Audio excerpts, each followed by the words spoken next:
All right, guys, good afternoon or good evening. It is Tuesday. It is time for another Conversations with Commodores. And this week's guest, we're coming out of Fort Worth, Texas. We've got number 82, Flavious Smith, who played in the early 70s for the Commodores, a tight end, and so much more. Flavious, thank you for joining me this Great evening. to be here.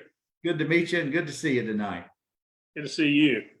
Well, you've got such an interesting story. We've been chatting before we went live, and there's just so much to dive into. But one of the things I like to start with is tell folks about the current version. What's going on in your life right now? Tell us a little bit about your family, and then we'll back it up. But before you do, I want to welcome John Griffith and Mark Matlock have already joined in tonight. Thank you, fellas. Mark Matlock, great guy. Spent a lot of time with Mark. Mm-hmm.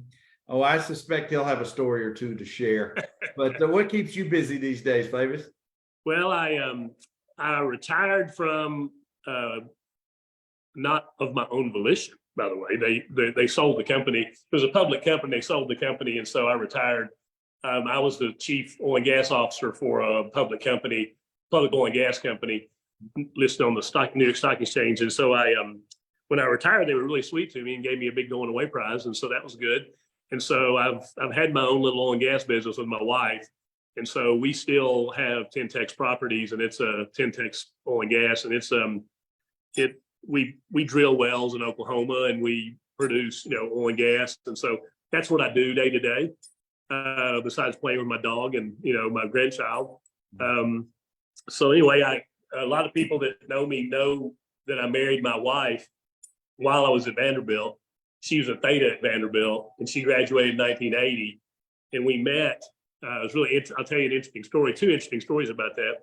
We met in the towers after we had been crushed by Georgia and Herschel Walker. And I was sitting in the towers. We were in Tower 2, was where our rooms were, and she was in Tower 1. And she walked out in a Lamb's nightgown, and she was going to a law school pajama party. And so I saw her with a bunch of her friends. I knew a couple of her friends because I was in class with them. There were thetas, and she left, and I thought, okay, let's see what kind of girl this is. And so I stayed up. I saw her at about 8, and she came back at 11 with her friends. And I saw her, and I struck up a conversation with her. We got engaged a year later, and we got married a year after that. So between my junior and senior year, we got married. And Mark Matlock and Bart White and Roger Alsop were in my wedding. So they were all there, and Ken Hammond was there at the wedding. And but I'll tell you a more interesting story is we opened with Oklahoma in 76 and 77.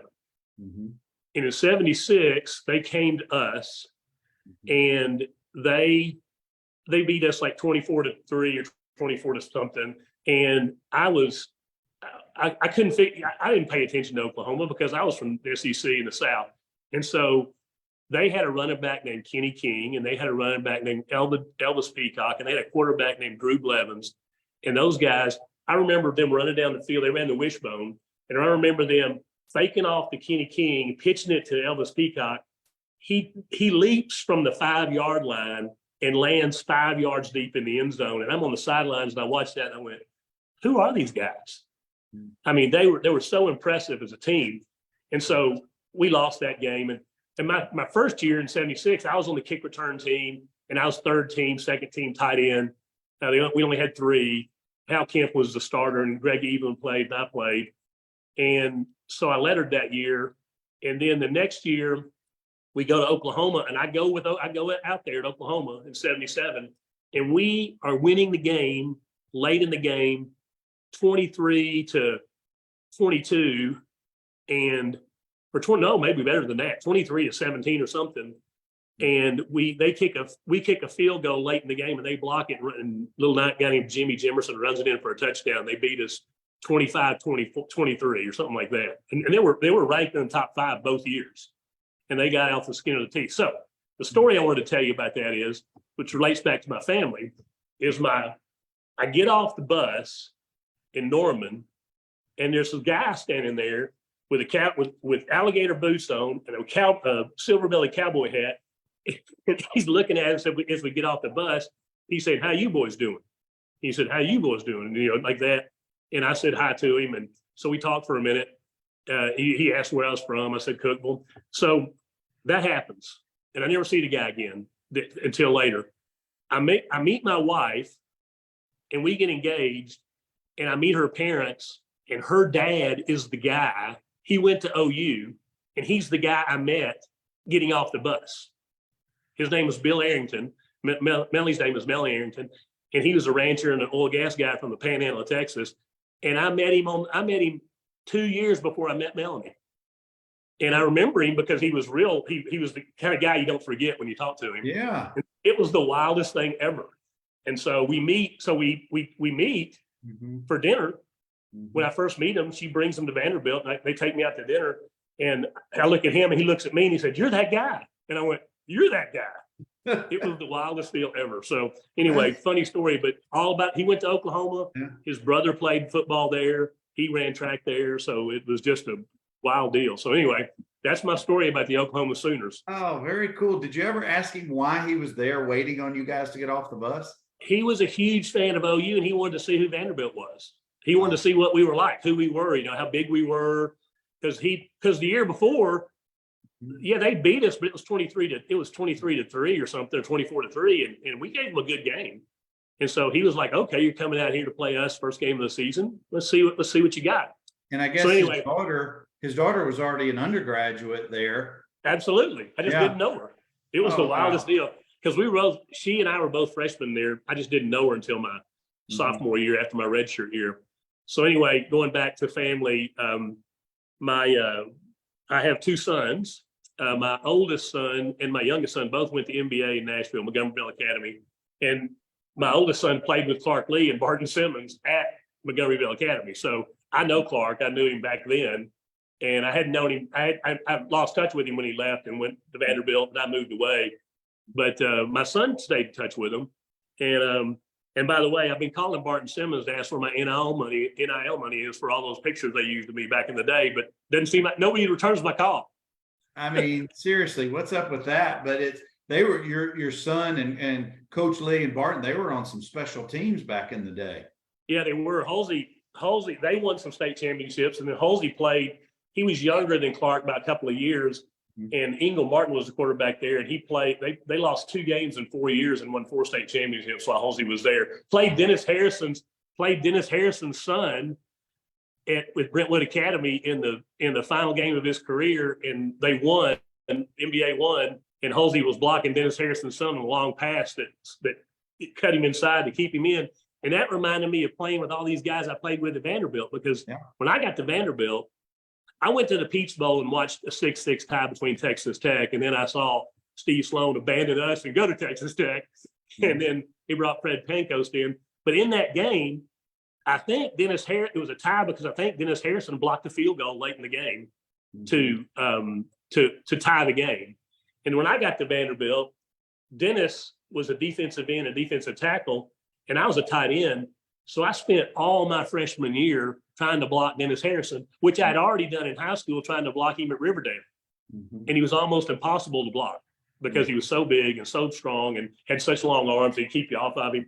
But it made me become a better blocker because I had to do everything I could to try to block that guy because he was just an incredible athlete. And then I played with guys like Ronnie Myrick, who was a strong safety, and Bernard Wilson. And the reason I remember that is when George MacIntyre came in, he brought the split back beer in, and Frank Mordica was one back and Terry Potter was the other back and all that. But the veer gave me 2 responsibilities, basically, if I wasn't in a pass route, which we didn't pass very much, especially to the tight end back then. It was mostly a run and attack with throw the wideouts, Preston Brown, Martin Cox. I mean, great athletes.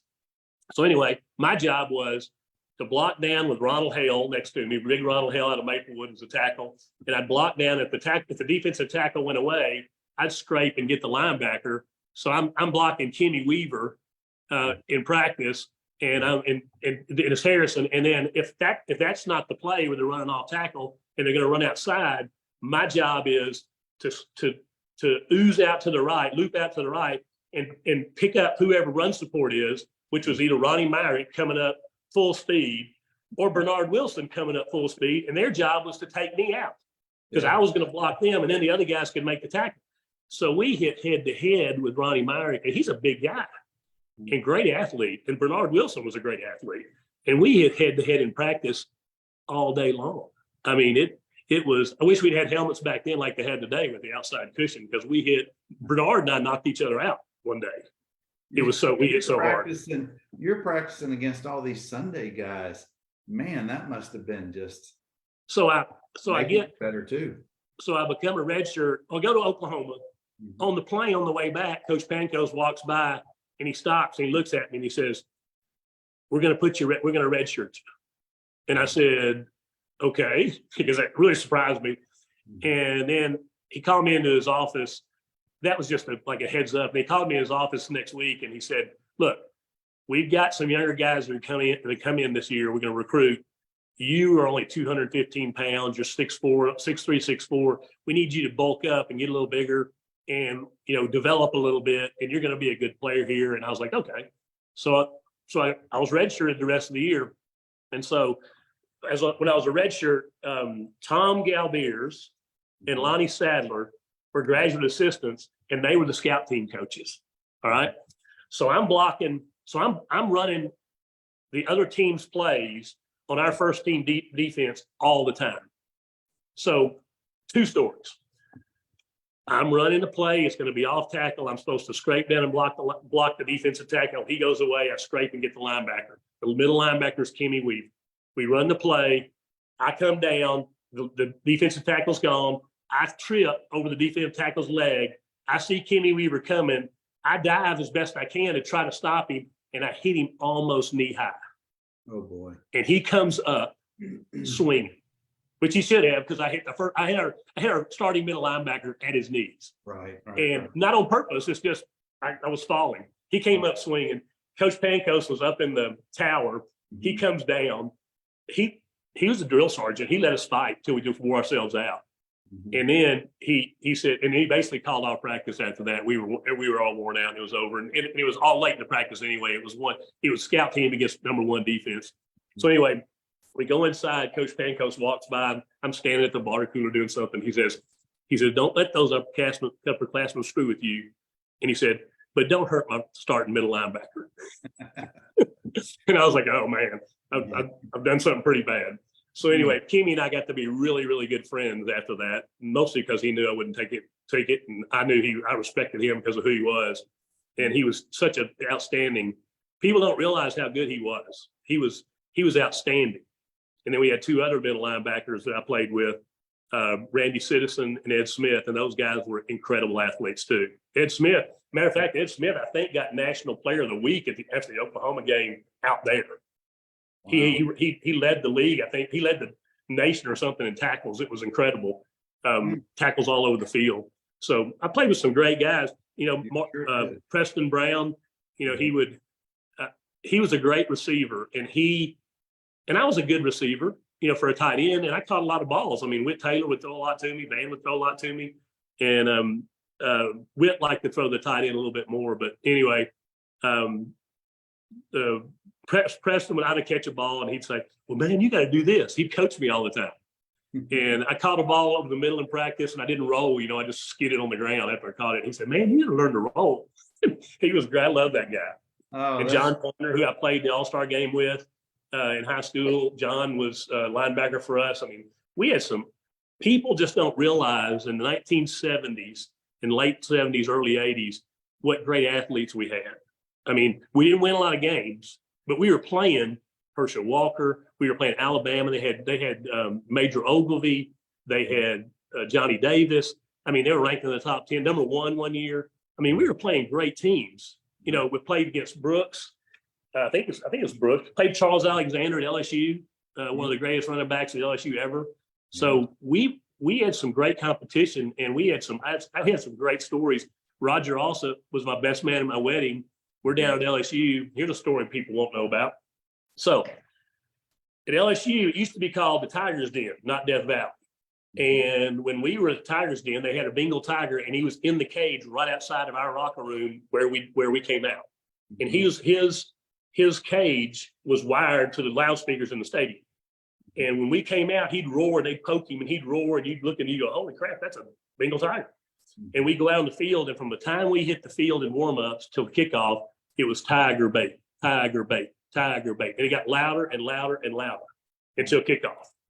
And then we played a game, and it's a good game, but they have great talent. And Roger also in the game goes up and makes an incredible catch late in the game and gets crushed. He comes off the field, he can't breathe, and they take him to the sidelines. And so what ends up happening is he goes in the training room the day after, and the doctor's there, and he said, well, what do you want me to do for Sunday? You want me to run sprints or whatever? And they said, Roger, we don't want you to walk. We don't want you to run. Just sit down. You have a collapsed lung, and we're afraid the other one will collapse. Wow. And so he went a whole day with a collapsed lung and didn't know it. Oh. And anyway, they fixed him up. And then a week or so later, he was back playing again. But I remember the play. I watched him make a great catch, really high, caught the ball at the high point, and the guy just hit him right in the ribs. It was incredible.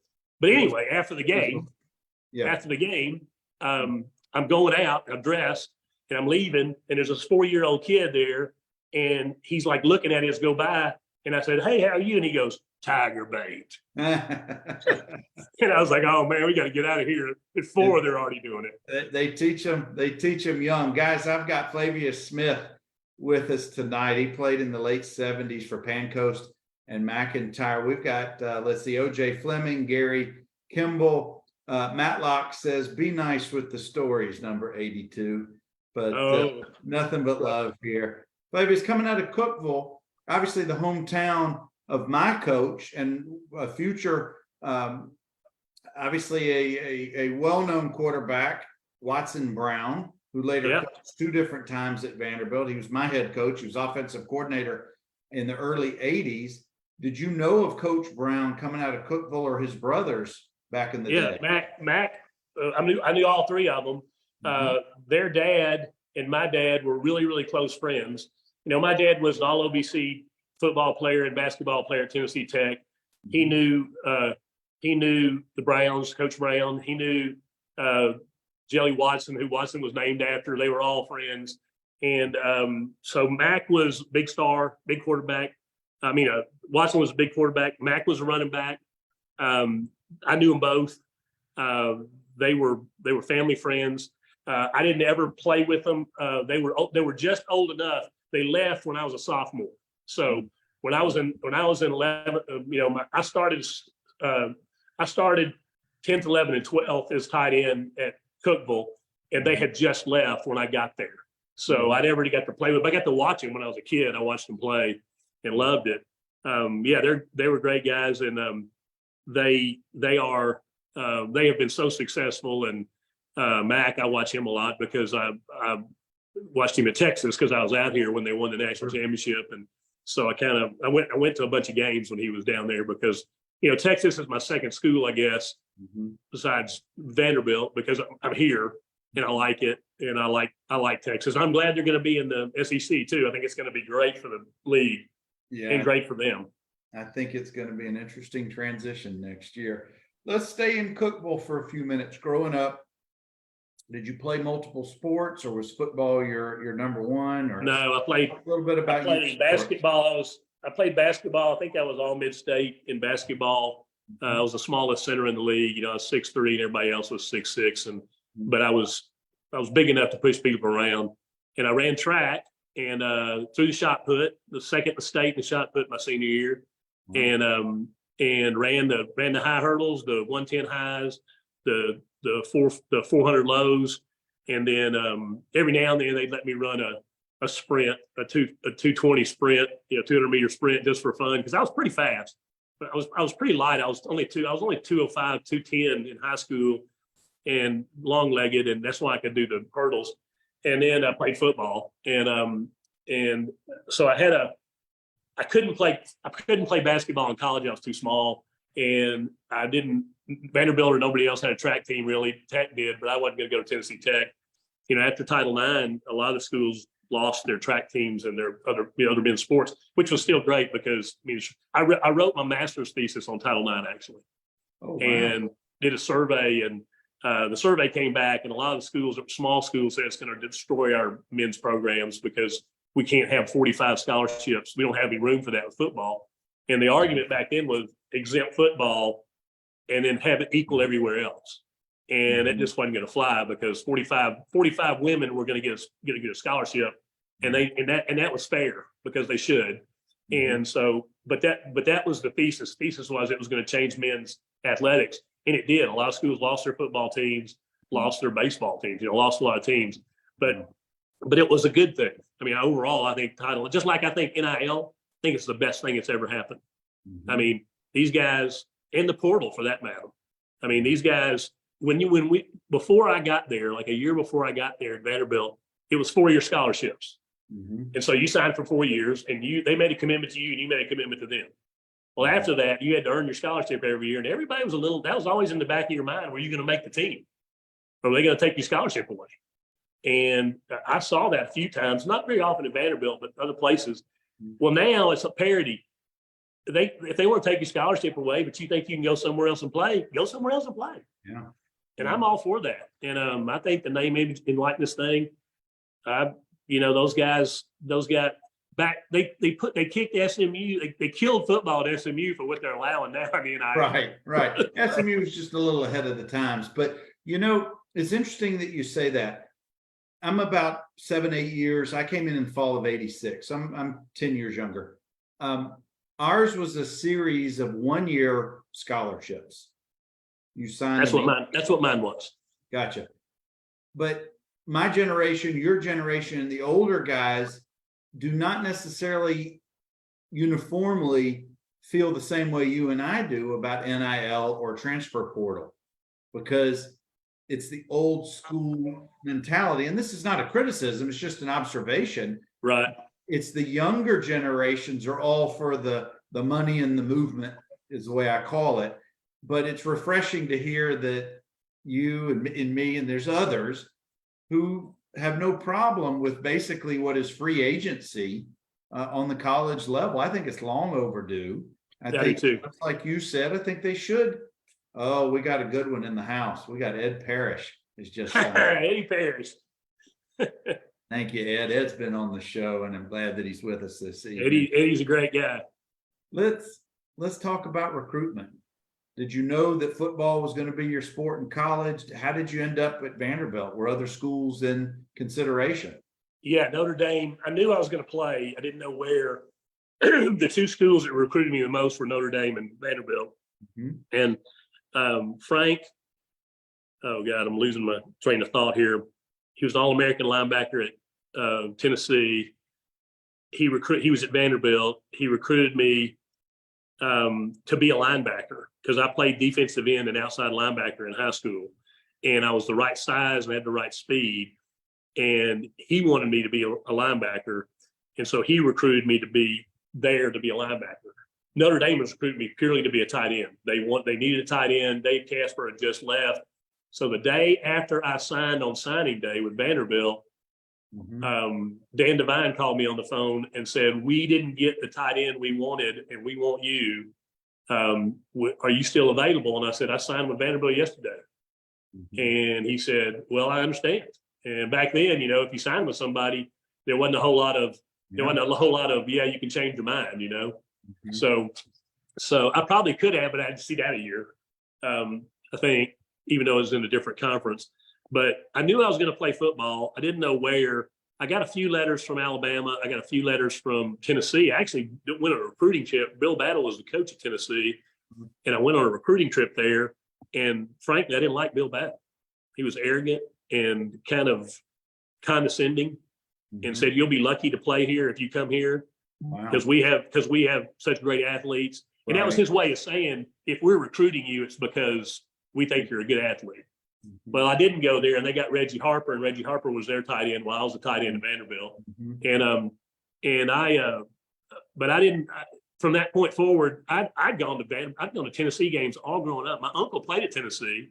My dad's second youngest brother played at Tennessee, Bill Smith, and I really thought about it for a long time. But then Vanderbilt just, they'd come to my basketball games, and they'd come to, they just really recruited me hard. And so I ended up, and it was close, it was Nashville. I knew people in Nashville too. A lot of my family was from there. So I kind of knew that was where I was going to go.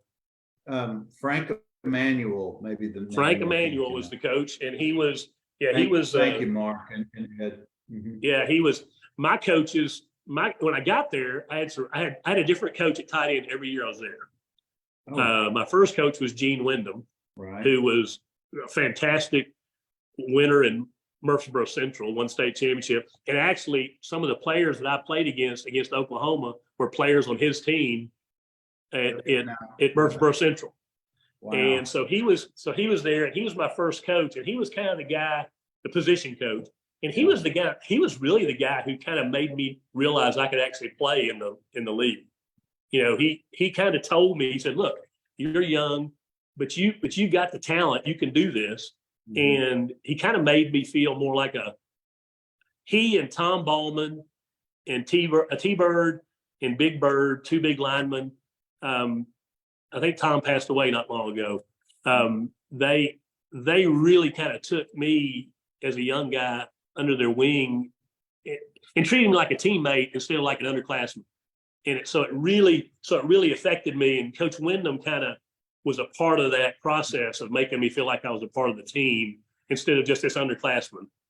You know, they probably confirmed in your mind the confidence that you already had, but they helped us solidify it as an athlete. Right. I think that's true. And then I had Coach Alexander. I think he was a great football player at Tennessee State, and he was there. And he was my next coach, position coach. And then the next one, I'm not so sure a lot of people know about the next one you're about to mention. Actually coached at Vanderbilt. Go ahead. Yeah, Phil Fulmer was okay. I had the tight ends are an odd bunch. Mm-hmm. Half practice we are with the linemen, and half practice we're with the receivers. Right. And so when I was with the linemen, it was Ray Trail and Philip Fulmer. Mm-hmm. Philip Fulmer was our assistant line coach at the time, and I loved the guy. I mean, he was, you could tell he was a player's coach. Mm-hmm. I knew then, I wasn't smart enough to realize it then, but I knew that I liked him. And I knew as I got older and saw what he did at Tennessee, I knew it was because he was a great recruiter and because he was such a player's coach. Yeah, and but something else happened, Flavious, when he got over to Tennessee. Something changed. I'm sure he was always a great player's coach, but anyway. Well, the Johnny Majors Phil Fulmer fiasco it was always a problem. Yeah. But you know, after Phil left, they hadn't won for years until last year. That program was in the toilet it was dormant for 20 years. Yeah. And then Ray Trail was also the offensive coordinator, kind of line coach, and he was old school coach. Mm-hmm. I mean, you feared him more than you liked him, but you liked him because you feared him, I think. But he was tough as nails, and we had all those four guys really changed my. There was also one other coach that played at Georgia, and I'm having a really hard time thinking of his name. He was a pretty good receiver. He was real slow at Georgia, but he played at Georgia, and he was one of our wide receiver coaches. And he really helped me to become a better receiver, because he coached me about receiving. Everybody was coaching me about blocking, because we were a blocking team, and I'd run a drag, or I'd do an end around, or I'd do a flat, arrow, or across the middle. But he coached me into being more of how to release, how to get away from people, how to make moves, and so he was really helpful. I wish I could remember his name. It'll come to me after this interview's over. It'll come to me. Dickie Clark. No, it wasn't Dickie. It was he was a little older. Somebody's going to put it in the comments. Somebody will put his name down. Anyway, let me ask you. Let's get off the field for a minute. Yeah, and talk about going from Putnam to Vanderbilt academically and socially. How was that? Because some guys take to it like a duck to water, and some guys are allergic to it and just never catch on socially or academically. There's a reason why both my boys went to MBA. Mhm. because when I got to Vanderbilt from Putnam County Senior High School, I was in over my head academically. Mhm. I didn't have to study in high school, and I made all A's. It was no problem. But when I got to Vanderbilt, nobody was holding your hand, and it was big seminar classes, and you had to study on your own. You had to have the discipline to do it, and I wasn't very self-disciplined.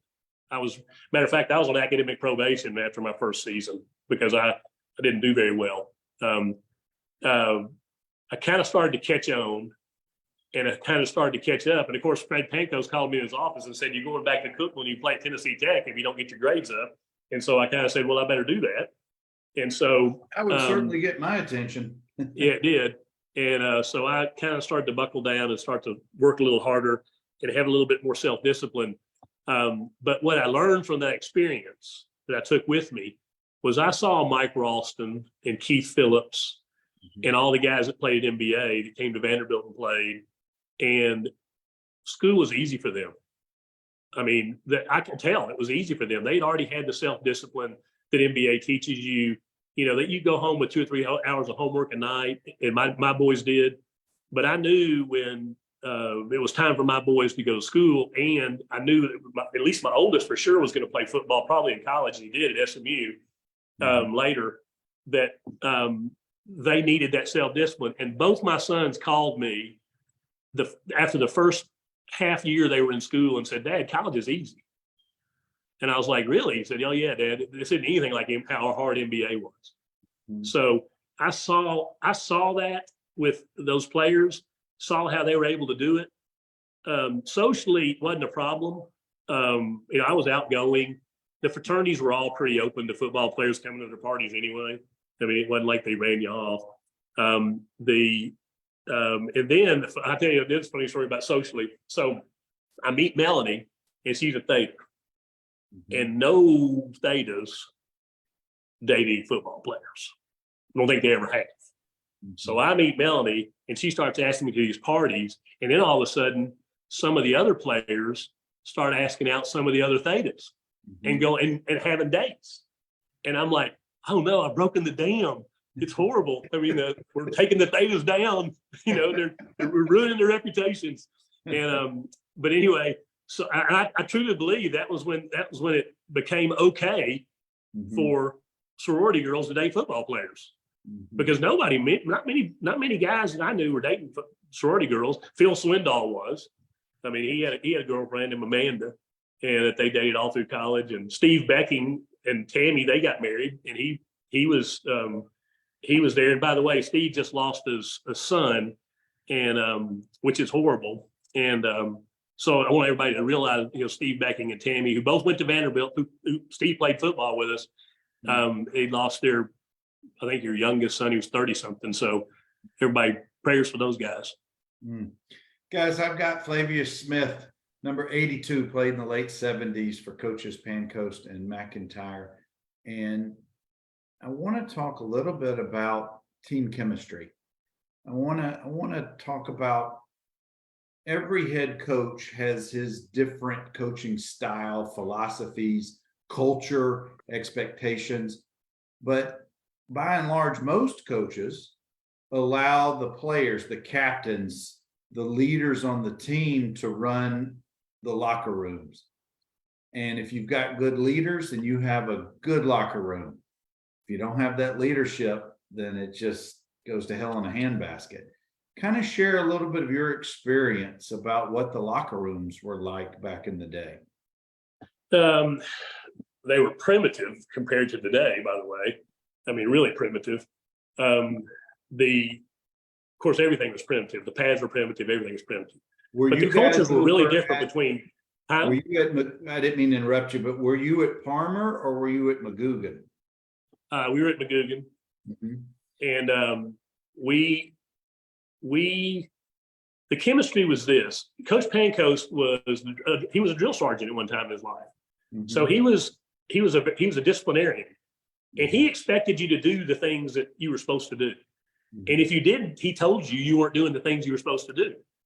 And so you kind of got the feel that you had to. It was a rules-based team, but we had good players, and they let you play. but it was pretty controlled. You had to do exactly what they were told. I used to tell one of the coaches, the running backs coach, he kept telling me I was blocking the guy wrong. This was my junior year, and this was with MacIntyre. Actually, I'll have to skip back, but he kept telling me I was blocking the play wrong in the films. And I said, Coach, I have blocked this play for 8 games, and you can't block it the way you're telling me to block it. You can't block that guy that way. Mhm. I said, it's on the field. I mean, I'm telling you what's happening on the field. And I was blocking him on the field in the films, but he kept telling me I had to do it a different way. And so it was a transition, I think, in the middle 70s to the mid 80s was a huge transition in the coaches allowing players to be a little more creative on their own than the rules base that we had. Coach Pancoast was very rules, but I love the guy. I mean, he was the guy who gave me my chance to really prove myself at Vanderbilt. And so I always respected him and liked him. Coach MacIntyre came in, I wasn't his recruit. So we had a whole group of guys like Mark Matlock and, all these guys that weren't his recruits. And so he was focused on the future because we hadn't won many games. I mean, we struggled. After Pancoast's first year at 7-4, I think we went 2-9 and 2-9. I mean, we couldn't win any games. Coach MacIntyre came in, we went again 2-9 or something. It was tough. And he was recruiting his players. So there was a lot of turnover, which happens everywhere. And you have these young kids coming in, and they're getting to play more because they're his recruits, and they need to play more because he's trying to implement his system. But there were a few of us that, because, we were upperclassmen, and I was a 5th-year guy. I think Mark was a 5th-year guy. There's a few of us that, we had seen both. We'd seen both coaches. We saw the thing. And there was a transition. It was a difficult transition. I think anytime a head coach changes, and all the assistants change. I mean, the head coach goes, all his guys go, and then a new guy comes in. You got a whole new staff. Fortunately, a lot of the assistants for Coach MacIntyre were really good guys, and they were really like Phil and some of those guys. And so it was helpful. But yeah, it's chemistry though. Locker room chemistry is really important. And if you don't respect each other, and and I learned a lot of this later in life too. Sometimes I look back on it and think I was too stupid when I was young to know a lot of things, because what I learned later is it is all about culture, and it is all like the companies I've run. I used to tell people, if you're going to work hard here, then you're going to have a lot of friends. But if you're not going to work hard, nobody's going to be your friend. You're going to want to leave because we play hard when we play, but we work hard.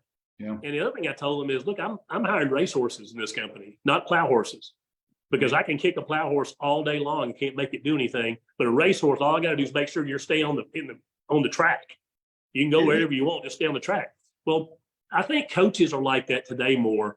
Is there rules and are there plays and things and techniques you got to do? Absolutely. But I think coaches see players more as they freelance a little more. I mean, if you watch players, they try to get open when they're not open. I mean, and not just because they run a route and all of a sudden they say, "Oh, I'm not open." You watch the players at Alabama or Vanderbilt. You watched the game the other day. Yeah, those guys were running routes. They were catching balls. There's a couple of balls. I don't know if anybody I played with, maybe. Well, Martin Cox and Preston Brown could have caught him, and Wayman Buggs. They could have caught him. Alamo could have caught it. But there's a lot of guys who can't make that adjustment. When Swan threw that ball back across the field when he was almost over the line, such athleticism on his part, but for that receiver to adjust, just great athleticism. Yeah, so that's all part of the culture today. Is players learn to adjust, make decisions. You don't always back in the day, it was more of an assignment, and you had to do your job, and you did it the way you were told.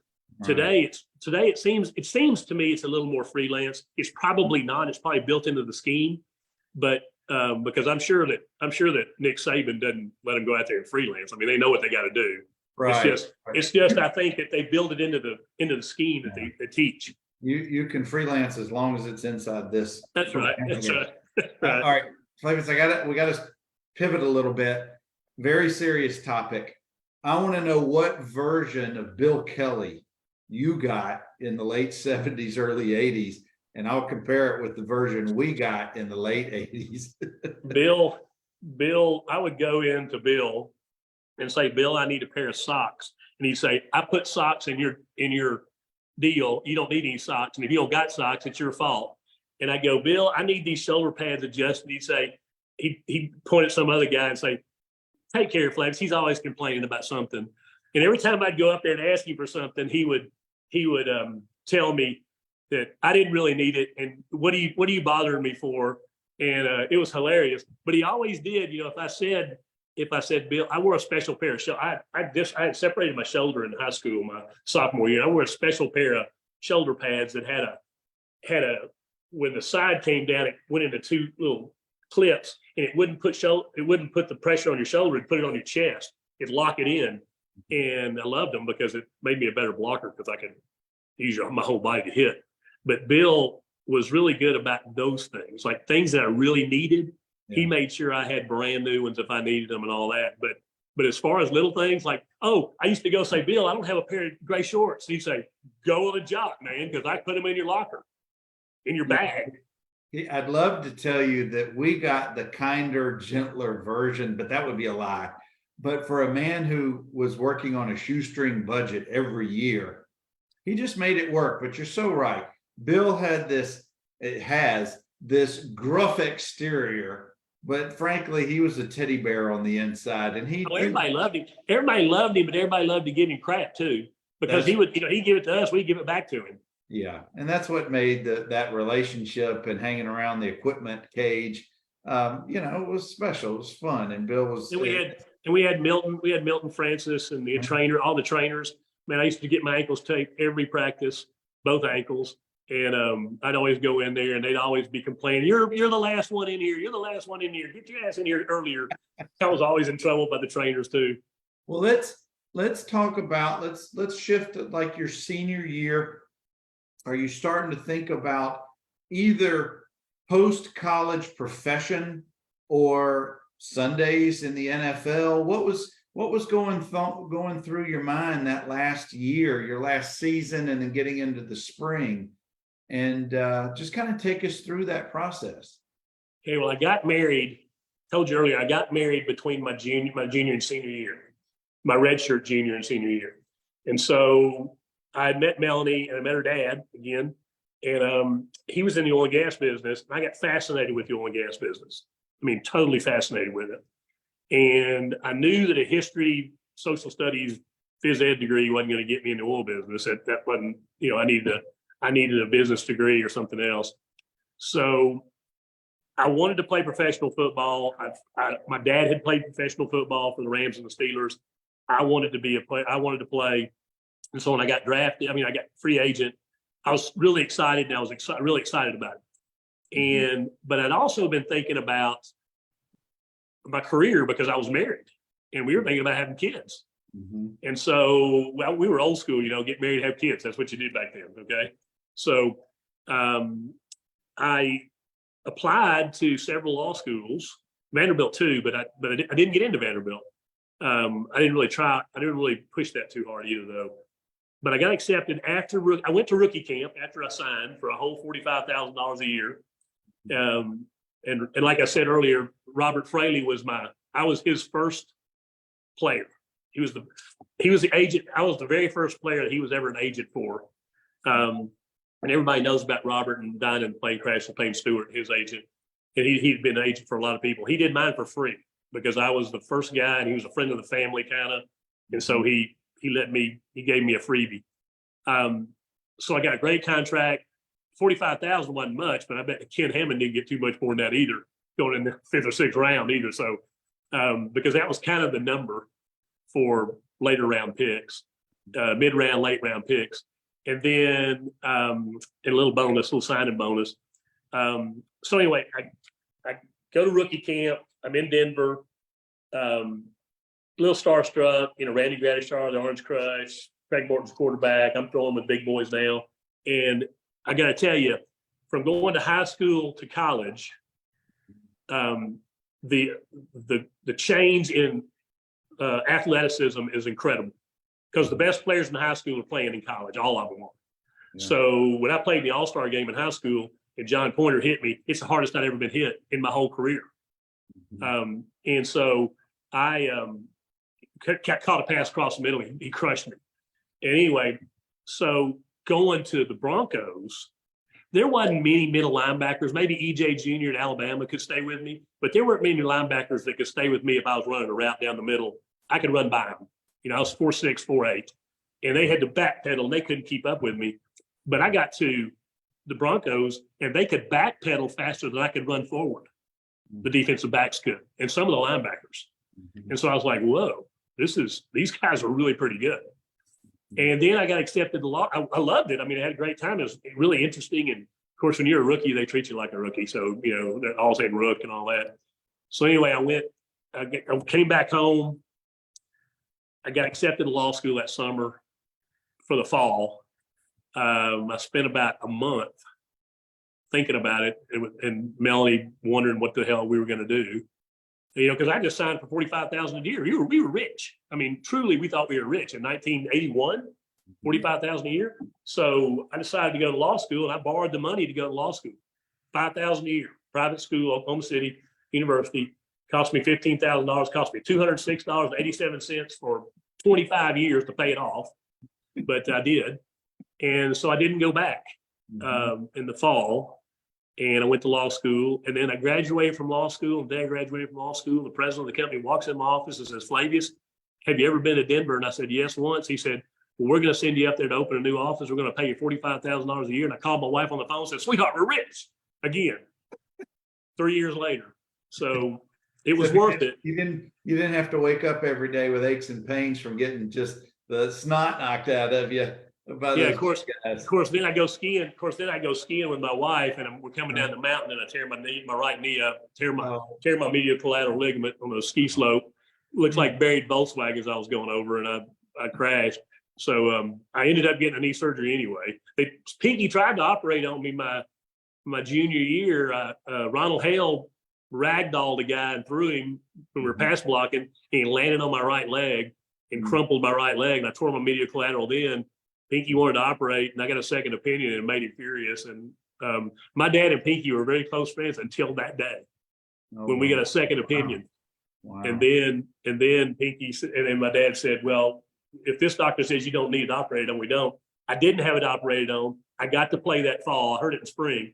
I got to play that fall, and I got to play the next year too. So it was the right decision for me at the time.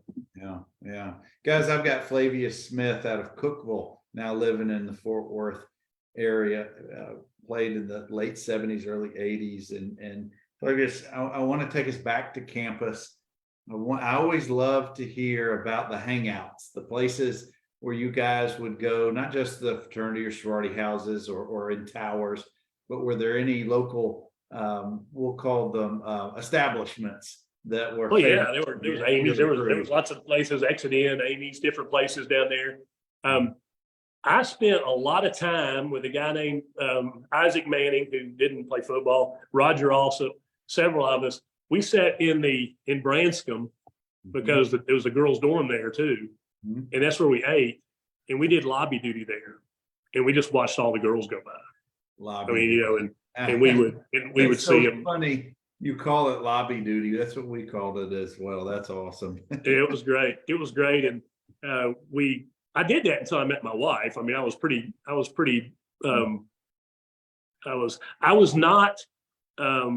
not a big drinker in college. I started drinking after I met Melanie, and you know, I'd drink a beer or two, but I wasn't a big drinker. And so I'd go to places. I'll tell you a story though. We were down somewhere, I don't remember, down Freer's Alley somewhere, and it was 4 or 5 of us. I think Bart White was there, and you know, a couple other guys, and maybe Matlock was there. I don't know if he was or not. But some guy looked at me in the bar, and he said, "You're that guy." And I said, "What?" He said, "I don't know." He said, "Yeah, you play at Vanderbilt." He had a Tennessee hat on. And I don't know how he knew me, but he said, you play at Vanderbilt? And I said, maybe I had a Vanderbilt shirt on or something.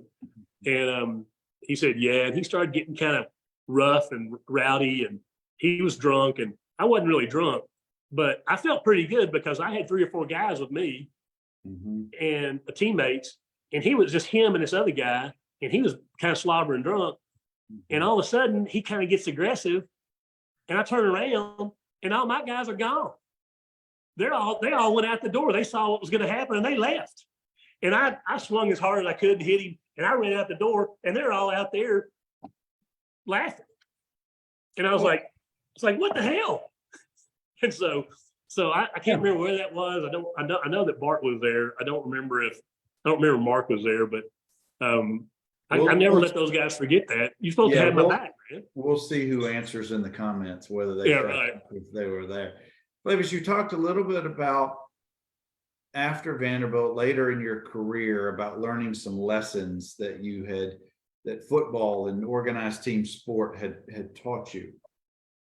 And I'd love to hear that part of the journey from each of the people who come on, because team sports just seem to teach so many life lessons: winning, losing, camaraderie, relying on teammates.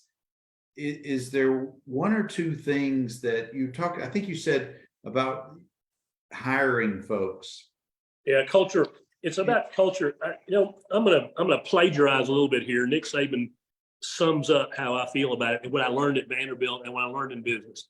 Nick said in an interview one time, he said, what I'm trying to do at Alabama is get the right people on the bus, in the right seats on the bus, and get the wrong people off the bus. And he said, you're never going to have a great team, if you don't have team chemistry. And mediocre people hate high achievers, and high achievers hate mediocre people. And until you get everybody to the same level, you're never going to have a great team. And I think I learned that at Vanderbilt playing. Really, for me, it was playing two positions. I mean, I was a lineman and I was a receiver, so I had to do both all the time.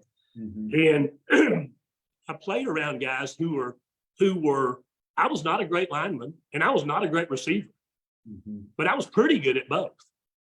But I played alongside really, really good linemen.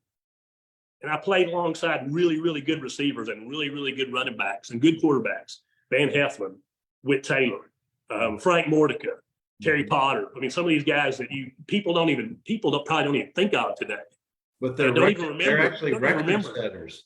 They don't even remember how talented some of those guys were. Well, I played right beside them on the line, and I played right beside them in the receivers.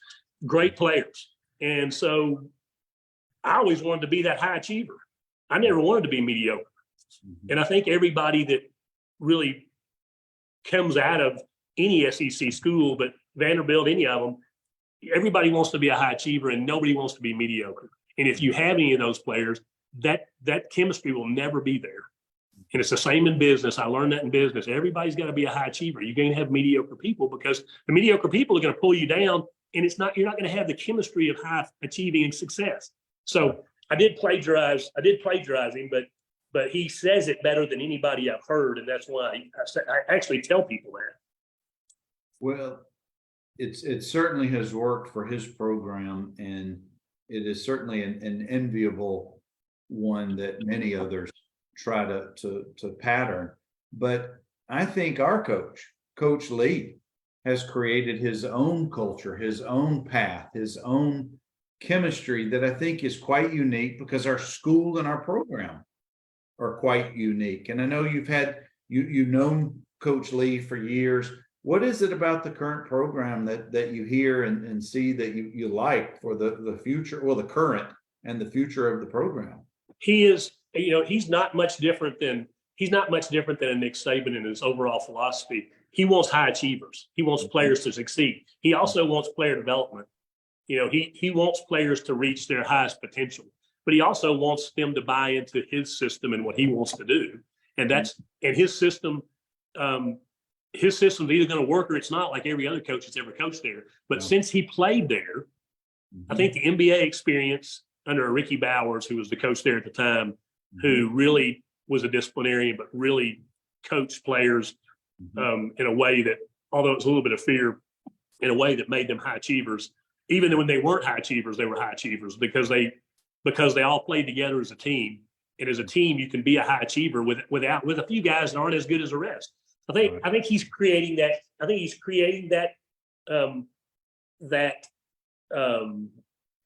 culture And it's special because he played at Vanderbilt and he understands what it takes to play at Vanderbilt, which if you've never played there and you come in from somewhere else, you don't understand the player, you don't understand the scholar athlete, the player athlete, how he has to, the difference there, like at Tennessee or Kentucky or Georgia or wherever. It's a whole different culture in the school. And I loved it and I respect it. And I think the players that are there will appreciate it, and I think we'll be successful. And the other night, I saw some. Yeah, did we make some mistakes? Yeah, but did I see some progress? Yeah, I think they played. They did some. Those guys, those Hawaii guys, were motivated. I think because of the fires, and they were motivated. You could tell they were fired up. Vanderbilt played, I thought, good with a few exceptions. Played great football. And against a team that could have beat them if they had a break or two. Well, I was going to say, Hawaii's a better team than they were last year. That run and shoot, they've got a very good quarterback and skilled position players. But if I'm a high school recruit in any sport, and I have aspirations of an academic-oriented school, and I want to be in the South, I would be very excited about what I see on Vanderbilt's campus with all the construction and the direction that things are going. And I think so. I think so too. And I think the athletic director now has put some emphasis on some things that are better. A lot of the construction, but a lot of the culture. She brings a different culture, which I like.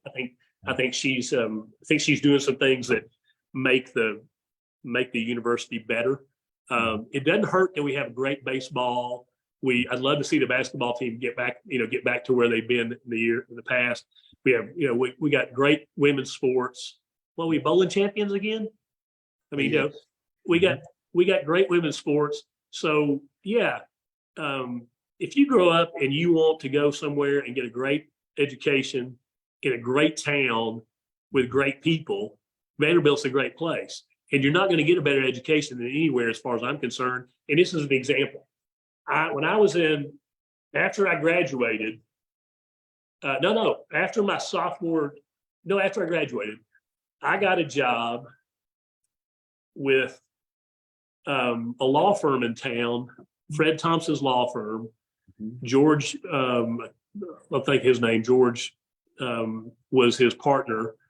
And they gave me a job, and at that time, oil and gas was kind of a big coming up thing, and people were investing in it. And they want to know about it. So I interned with them. They didn't pay me anything. I interned with them and wrote several white papers on the oil and gas business for them that I couldn't have done if I'd have gone to some other school. I mean, I'd learned to critically think at Vanderbilt, which is huge.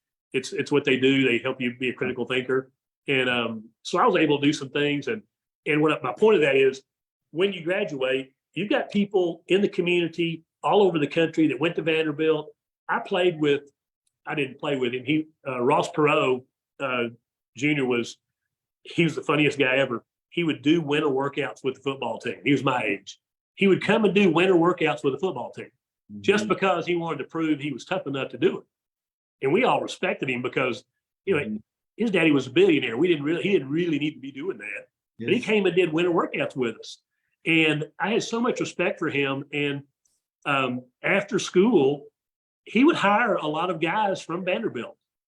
When he became successful, a lot of his fraternity brothers and a lot of people there went to work for him. Well, that happens all throughout Vanderbilt with alumni and football players. Look, if you're a football player and you get a good education and you want to be in business or whatever you want to be in, Vanderbilt's a great place because you're going to have the opportunities. And now that the Black and Gold Club is in place, the Ingram Center for Success is in place, those opportunities should be even much more. But Carolyn Perot, his younger sister, was in my class at Vanderbilt. And I have a funny story when we sign off. I'll tell you. Yeah, I think Nancy was in Melanie's class. She was a year older, I think, and something. But anyway, it was Vanderbilt's a great place. But well, Flavious, I could talk to you for hours, but I want to be respectful of your time and the folks watching. But thank you for sharing your story with us tonight. I've thoroughly enjoyed our talk. Well, I have too, and I wish I could tell you about all the friendships and relationships and that I made with those guys, and what great athletes they were, what great people they were, and it still are, many of them. And it's so good to see people like James Thrillkill and Rod Nixon and some of the Rod Gurley, and it's just good to see some of those guys still being a part of everything. And like Eddie Parrish. I mean, Eddie Parrish was one tough-nosed son of a gun. There's nobody tougher on Vanderbilt's team than Bart White, except maybe Eddie Parrish. And that guy, he was tough. I mean, he wasn't a big guy. Yeah. And he was, let me tell you, I know you got to go. I'll tell you one more story. So we're playing in Kentucky. This is another guy that played at Nashville, Cecil. And Cecil was blind in one eye. He was a running back. And he was playing running back in Kentucky. And so he takes the handoff. He's coming off tackle. I'm blocking down. I'm blocking a guy. He can't see me out of his blind eye. And he kicks me in the thigh with his knee. And I thought he broke my leg. So I had to go out of the game with a thigh bruise. I couldn't play the rest of the game and hardly any of the rest of the next week. But that guy, Cecil, he was one of the toughest guys out there. And he couldn't see in one eye. And he was playing. So we had some great players, some great talent. And yet I just, I miss a lot of that. It does. It takes us back to a simpler time, an innocent time, but it is also a time that's so etched in our minds so thoroughly, those years in high school and particularly in college. But right. Flavious, thank you again, bud. I loved all these. Well, thank you. It was great. It was great to talk to you. I love talking about old memories about Vanderbilt. Well, I hope you guys are coming to campus for the Alabama A&M game this week. It's another big week. Hopefully the team will get a little bit better each week that they go out, but we'll keep coming back on Tuesday nights. All right. Anchor down. Anchor down. That's right.